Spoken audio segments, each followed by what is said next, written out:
Untuk bersiap menghadapi tren digital yang akan datang, penting bagi siswa sekolah menengah untuk membekali diri dengan beragam keterampilan hidup yang diperlukan untuk sukses di dunia yang berfokus pada teknologi. Keterampilan ini mencakup pengetahuan teknis, pemikiran kritis, kemampuan beradaptasi, komunikasi efektif, dan banyak lagi. Lihatlah usaha terperinci tentang kecakapan hidup yang dapat dikembangkan oleh siswa sekolah menengah agar siap menghadapi masa depan tren digital. Literasi dan kefasihan digital. Keterampilan komputer, menguasai penggunaan komputer, termasuk sistem operasi, aplikasi perangkat lunak, dan browser internet. Riset internet, mampu mencari dan menilai informasi secara online secara efisien, membedakan sumber yang dapat dipercaya dan informasi yang salah. Kesadaran keamanan siber, memahami risiko keamanan siber dan mematuhi praktik terbaik untuk menjaga data pribadi dan privasi online. Komunikasi digital, menunjukkan kemahiran berkomunikasi melalui email, platform perpesanan, media sosial, dan media digital lainnya. Berpikir kritis dan pemecahan masalah. Keterampilan analitis, kemampuan menganalisis dan memahami informasi digital, menemukan pola, dan mengekstraksi wawasan berharga dari data. Kemampuan pemecahan masalah, memiliki kemampuan memecahkan masalah rumit menggunakan alat dan metodologi digital, seperti pemikiran algoritmik dan penalaran logis. Kreativitas dan inovasi, mampu berpikir out of the box dan menghasilkan solusi inovatif terhadap tantangan digital, mendorong budaya inovasi. Kemampuan beradaptasi dan ketahanan. Kemampuan beradaptasi, fleksibel dan terbuka terhadap perubahan, memiliki kapasitas beradaptasi terhadap teknologi, alat, dan lingkungan digital baru. Resilience, memiliki kekuatan untuk bangkit kembali dari kemunduran, mengatasi tantangan, dan bertahan dalam menghadapi kesulitan dalam konteks digital. Kolaborasi dan kerja sama tim. Kolaborasi tim, memiliki keterampilan untuk berkolaborasi secara efektif dengan beragam tim, termasuk kolaborasi jarak jauh dan virtual menggunakan platform digital. Keterampilan komunikasi, memiliki kemampuan berkomunikasi dengan jelas dan ringkas dalam konteks digital, mengedepankan kerja tim dan kolaborasi yang efisien. Penggunaan teknologi yang etis dan bertanggung jawab. Menjadi warga digital yang baik, menyadari pentingnya pertimbangan etis dan tanggung jawab ketika menggunakan teknologi digital, seperti menghormati kekayaan intelektual, menjaga privasi, dan menjaga perilaku online yang pantas. Media savviness, memiliki kemampuan menilai konten media digital secara kritis, mengidentifikasi bias, misinformasi, dan propaganda. Manajemen dan organisasi informasi. Menguasai literasi data, menguasai konsep dasar data, termasuk pengumpulan, analisis, interpretasi, dan visualisasinya.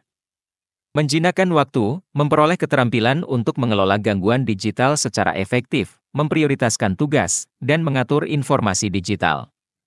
Pembelajaran seumur hidup dan peningkatan berkelanjutan. Merangkul rasa ingin tahu dan pola pikir belajar, menumbuhkan rasa ingin tahu dan semangat untuk mengeksplorasi teknologi baru dan tren digital, sekaligus mengadopsi pola pikir pembelajaran seumur hidup. Mengambil alih pembelajaran, menunjukkan kemampuan untuk secara mandiri mencari sumber daya, kursus, dan peluang belajar untuk meningkatkan keterampilan dan pengetahuan digital.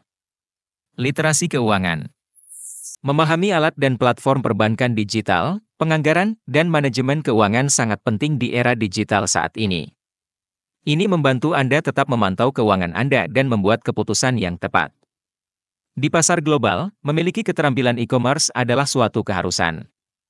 Mengenal belanja online, sistem pembayaran, dan transaksi digital membuka banyak peluang.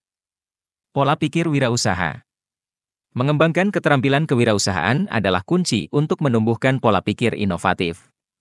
Hal ini memungkinkan Anda mengidentifikasi peluang dan menciptakan solusi digital untuk masalah dunia nyata. Memiliki pemahaman yang baik tentang model bisnis digital, strategi pemasaran, dan perolehan pendapatan sangat penting bagi siapapun yang memiliki pola pikir wirausaha. Kecerdasan emosional dan kesejahteraan. Kesejahteraan digital adalah sesuatu yang harus kita sadari. Memahami dampak teknologi digital terhadap kesejahteraan mental dan emosional kita adalah hal yang penting. Penting juga untuk memiliki strategi untuk mengatur waktu pemakaian perangkat dan menjaga keseimbangan digital yang sehat. Empati dan keterampilan interpersonal sangat penting dalam interaksi digital. Mampu memahami dan berempati dengan orang lain akan membina hubungan positif dan mendorong kewarganegaraan digital yang baik. Dengan mengembangkan kecakapan hidup ini, siswa sekolah menengah dapat mempersiapkan diri menghadapi kompleksitas era digital. Mereka akan mampu beradaptasi dengan teknologi baru dan berkembang di dunia yang berubah dengan cepat. Keterampilan ini tidak hanya penting untuk kesuksesan akademis dan karir tetapi juga untuk pertumbuhan pribadi, kesejahteraan, dan partisipasi aktif dalam masyarakat. Tidak dapat kita pungkiri bahwa kita sedang menghadapi dampak dari media sosial sebagai bagian dari kemajuan teknologi digital. Media sosial telah menjadi aspek penting dalam kehidupan kita, khususnya bagi siswa sekolah menengah. Hal ini memberikan banyak keuntungan, namun pada saat yang sama juga mempunyai tantangan tersendiri. Mari kita lihat aspek positif dan negatif media sosial bagi siswa SMA. Kelebihan media sosial.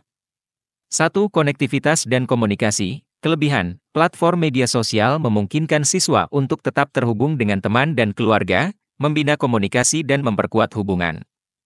Manfaat, konektivitas ini dapat sangat bermanfaat untuk menjaga hubungan jarak jauh dan membangun rasa kebersamaan.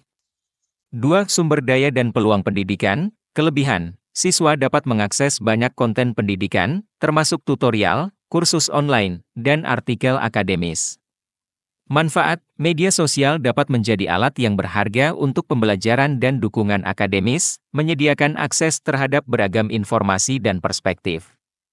3. Pengembangan keterampilan. Kelebihan, terlibat dengan media sosial dapat membantu siswa mengembangkan keterampilan literasi digital, komunikasi, dan jaringan. Manfaat, keterampilan ini semakin penting dalam pasar kerja modern dan dapat memberikan keunggulan kompetitif. 4. Ekspresi diri dan kreativitas. Kelebihan, platform media sosial menawarkan siswa ruang untuk mengekspresikan diri secara kreatif melalui tulisan, fotografi, video, dan bentuk media lainnya.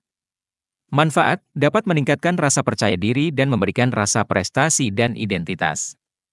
5. Kesadaran dan aktivisme sosial. Kelebihan, media sosial dapat meningkatkan kesadaran tentang isu-isu penting dan memfasilitasi aktivisme sosial.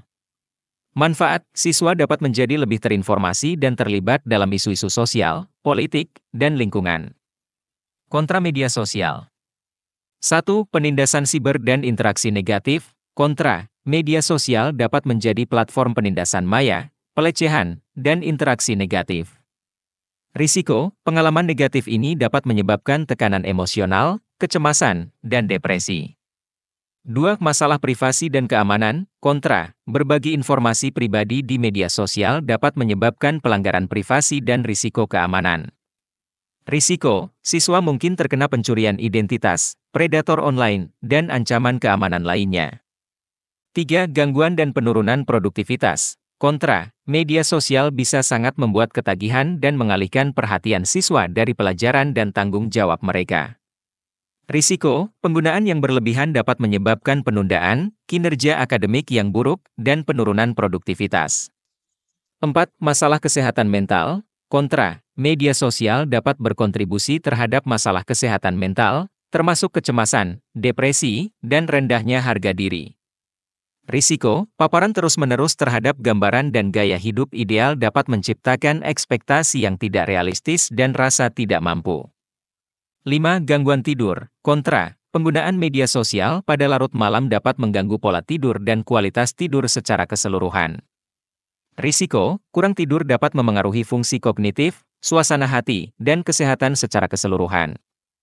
6. Ruang gema dan misinformasi. Kontra, media sosial dapat menciptakan ruang gema di mana siswa hanya dihadapkan pada informasi yang memperkuat keyakinan mereka.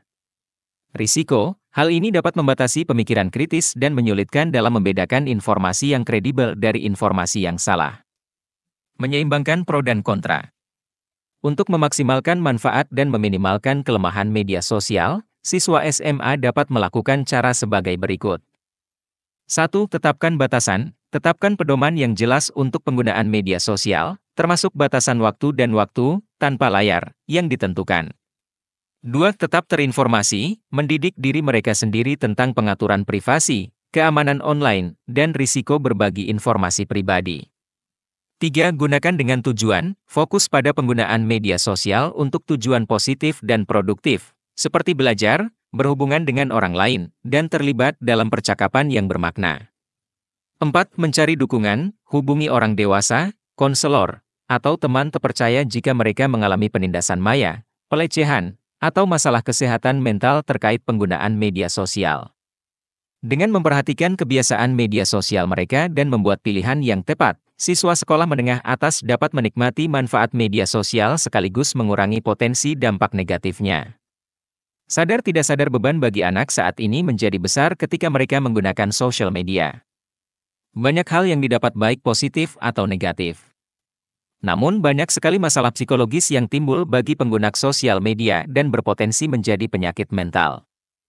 Cara orang tua agar anak terhindar dari efek negatif media sosial. Orang tua siswa sekolah menengah atas memiliki peran penting dalam membimbing anak-anak mereka melalui tantangan media sosial. Berikut beberapa tips untuk orang tua. 1. Jaga jalur komunikasi tetap terbuka, rutin membicarakan media sosial, kelebihan dan kekurangannya, dengarkan kekhawatiran mereka tanpa menghakimi, dorong mereka untuk berbagi pengalaman online mereka. 2. Mengajarkan literasi media sosial, ajari mereka untuk berpikir kritis terhadap konten online, didik mereka tentang pengaturan privasi dan perlindungan informasi pribadi, bantu mereka mengenali informasi yang salah. 3. Tetapkan batasan, batasi waktu layar dan penggunaan media sosial, buat zona atau waktu bebas perangkat, pastikan mereka menggunakan platform yang sesuai usia. 4. Menjadi panutan, gunakan media sosial secara bertanggung jawab, habiskan waktu berkualitas bersama tanpa layar. 5. Pemantauan dan pengawasan, pemeriksaan reguler, periksa akun media sosial dan aktivitas bersama secara berkala. Pembatasan orang tua, memanfaatkan alat kontrol orang tua untuk mengawasi dan mengatur perilaku online mereka. 6. Mendorong aktivitas jauh dari layar, mengejar minat, memotivasi keterlibatan dalam hobi, olahraga, dan aktivitas offline lainnya. Ikatan sosial, anjurkan interaksi tatap muka dengan teman dan kerabat. 7. Menumbuhkan kehadiran online yang positif, meniru teladan positif, menginspirasi mereka untuk mengikuti tokoh-tokoh yang mendidik, memotivasi, dan membangkitkan semangat di media sosial.